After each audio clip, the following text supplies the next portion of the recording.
Most people see the leather, the patches, the reputation, and they lock their doors. But there's something the world doesn't understand about real bikers. There's a code that runs deeper than chrome and steel. A promise that when evil thinks it's won, when darkness believes it owns the night, brotherhood rises. Before we jump back in, tell us where you're tuning in from, and if this story touches you, make sure you're subscribed because tomorrow, I've saved something extra special for you. At 3:47 a.m. on a Tuesday morning, in a 24-hour convenience store off Highway 62, a terrified young woman was about to discover that some angels wear leather jackets. What happened in the next 4 hours would restore your faith in humanity and show you what true courage looks like when nobody's watching. Visual. Dark convenience store. Fluorescent lights flickering.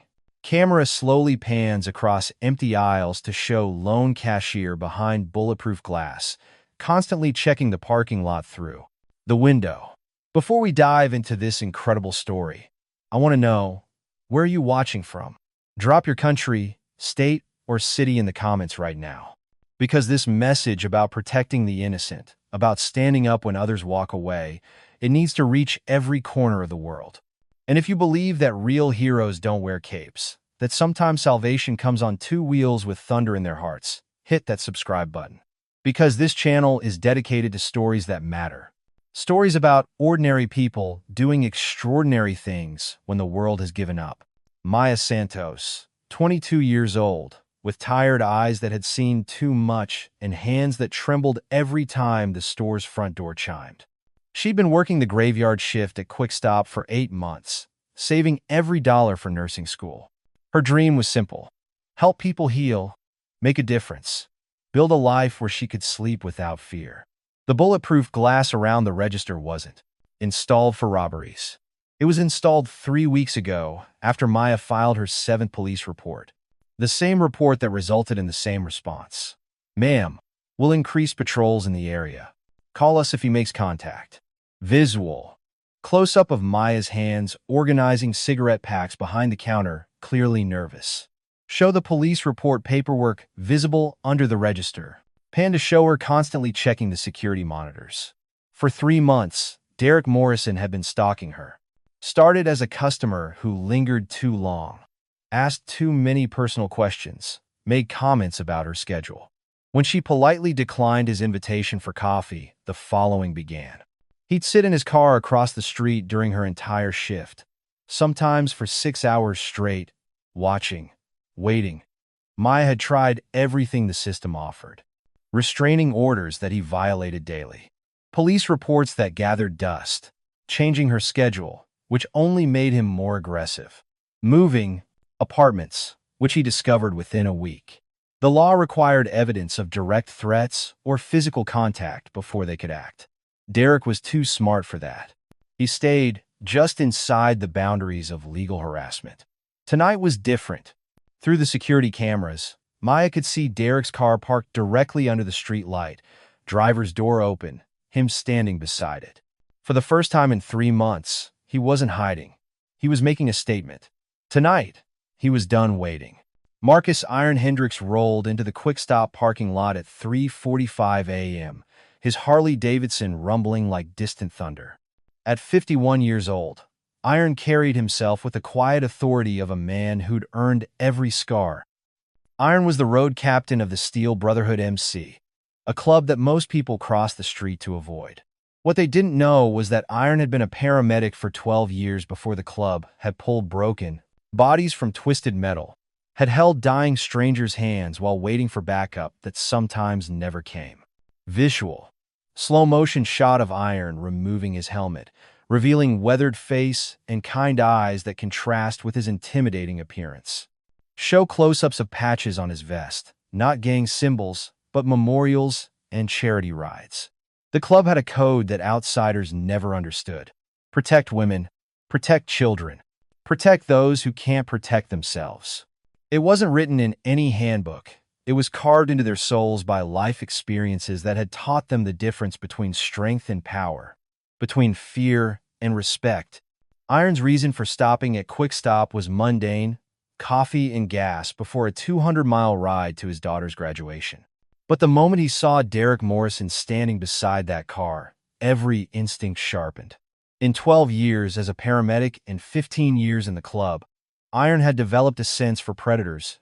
This man was hunting.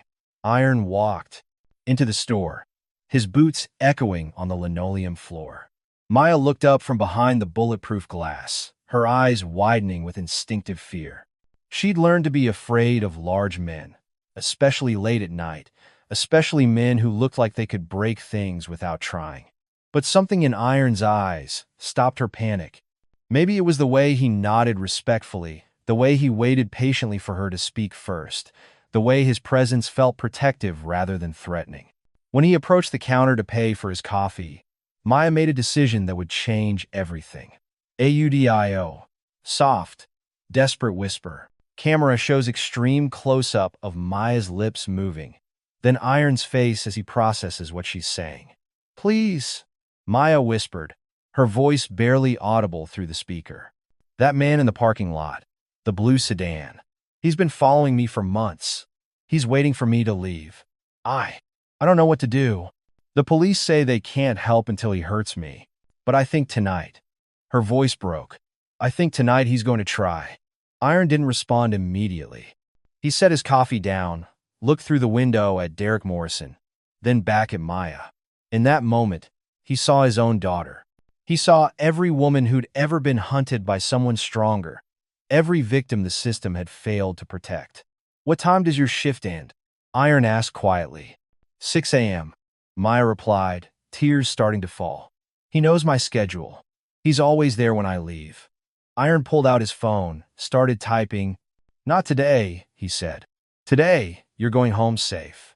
What happened next reveals something beautiful about brotherhood. About how real strength responds when evil thinks it's winning.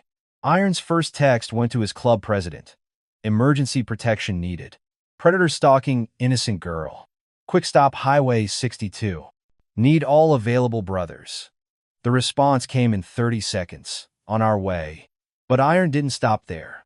The Steel Brotherhood was part of a larger network, veterans groups, other motorcycle clubs, community organizations that shared the same code. His phone lit up with responses as the message spread. Visual. Montage of text messages being sent and received, phones lighting up across the county. Show different bikes starting up in garages, men grabbing their keys and vests, telling their families they'll be back soon. Rolling out now, Jake from the Iron Riders, 20 miles east. ETA 45 minutes. The Patriot Guard, who escorted military funerals. Brothers incoming, the Christian Motorcyclists Association. Nobody hurts innocents on our watch. Vietnam Veterans MC. By 4:30 a.m., 75 motorcycles were converging on Highway 62. Not gang members, not criminals. Fathers, grandfathers, veterans, blue-collar workers. Men who'd chosen to spend their gas money and sleep to protect a young woman they'd never met. Iron stayed with Maya, making small talk to keep her calm while Derek Morrison paced beside his car, unaware that every mile of highway around them was filling with the rumble of approaching thunder. Preparing and narrating this story took us a lot of time, so if you are enjoying it, subscribe to our channel. It means a lot to us. Now back to the story. At 5:47 a.m., 13 minutes before Maya's shift ended, the first motorcycle appeared on the horizon. Then another. Then 5 more. Derek Morrison looked up from his phone, confused by the distant rumble that was growing louder, closer, more ominous. Visual. Wide shot of empty highway as tiny dots appear in the distance. Sound builds from whisper to roar as dozens of motorcycles crest the hill. Show Derek's face changing from confusion to concern to genuine fear.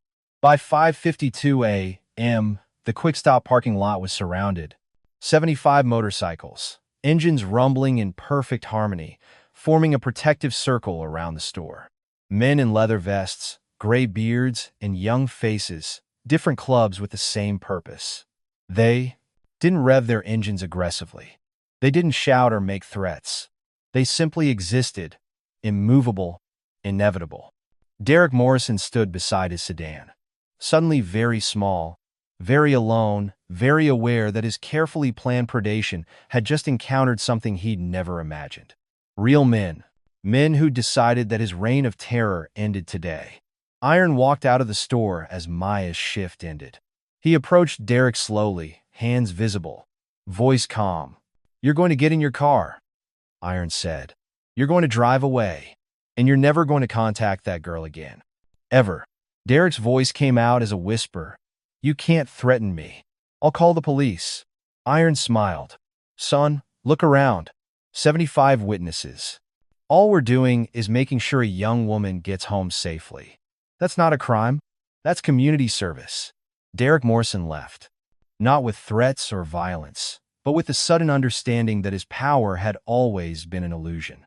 That preying on, isolated, vulnerable women only worked when they stayed isolated. When the community rose up, when good men decided to act, predators became what they'd always truly been, cowards.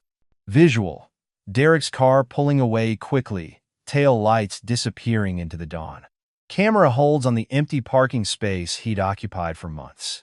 Maya emerged from the store at 6 a.m., her shift finally over, expecting to face the walk of terror she'd endured for 3 months. Instead, she found Iron waiting with a gentle smile and 74 brothers standing in respectful formation. "We're going to follow you home," Iron said. "Make sure you get there safe. And then we're going to make sure this never happens again." The escort home was unlike anything the highway had ever seen. Maya drove her small Honda Civic while 75 motorcycles formed a protective convoy around her. Not showing off, not racing, just ensuring that for 8 miles, she was the most protected person on the road. Visual.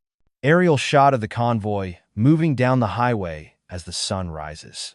Maya's small car surrounded by protective motorcycles, sunlight glinting off chrome and steel. Show her face in the rearview mirror, tears of relief, first genuine smile in months. When they reached Maya's apartment complex, the bikers didn't leave. They organized. Some took shifts watching the building. Others contacted legal aid societies to help Maya navigate the system properly. Iron personally drove to Derek Morrison's address and informed him that the community was now aware of his behavior. Here's what the news stories don't tell you about moments like this. They don't just end with a rescue. They transform everyone involved. Maya finished nursing school 18 months later, graduating with honors.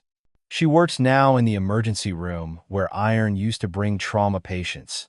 She specialized in treating assault victims, understanding their fear in ways textbooks could never teach. She keeps a photo on her desk. 75 motorcycles in formation at dawn, chrome gleaming in the sunrise. Under it, a simple caption, "Angels come in all forms." Iron never made it to his daughter's graduation that morning, but when he called to explain why, his daughter cried with pride. "Dad," she said, "this is exactly who I raised you to be." He taught her that protecting others was always more important than personal plans. The Steel Brotherhood started a program called Safe Passage. Bikers volunteering to escort women who feel unsafe walking to their cars, going home after late shifts, facing threats that the system can't address until it's too late. Derek Morrison moved out of state 2 weeks later. Not because of threats or violence, but because he'd learned that his predatory behavior had consequences beyond legal ones. Some communities don't tolerate wolves among the sheep. This story isn't really about motorcycles or leather vests or the stereotype of dangerous bikers. It's about what happens when good people decide they won't be bystanders. When communities remember that protecting the innocent isn't someone else's job, it's everyone's responsibility. Maya was failed by every system designed to protect her. Police who couldn't act without evidence of completed violence. Laws that protected the predator's rights more than the victim's safety. A society that told her to be careful while telling him he was free to stalk. But she wasn't failed by her community. 75 men she'd never met chose to spend their gas money, their sleep, their mourning to ensure that evil didn't win on their watch. They didn't do it for recognition or reward. They did it because it was right. Sometimes heroes wear badges. Sometimes they wear uniforms. And sometimes they wear leather and ride steel horses, carrying hearts bigger than their engines and spirits stronger than their bikes. Up next, you've got two more standout stories right on your screen. If this one hit the mark, you won't want to pass these up. Just click and check them out.